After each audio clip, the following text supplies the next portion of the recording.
Hey guys, in this video I'll show you how to add a vanilla Visa gift card to your Apple Wallet. First, you want to go ahead and check if your card supports Apple Pay.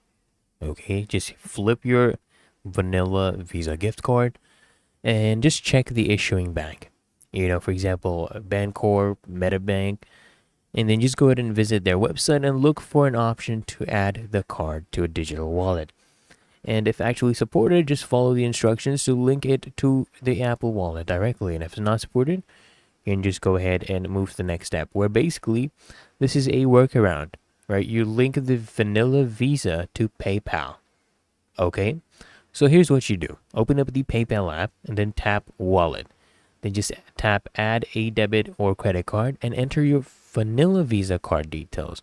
And once added, go back to the home screen and tap Apple Pay. Then link your PayPal account to Apple Pay. Okay, and now you can basically use Apple Pay via PayPal to spend your vanilla Visa funds.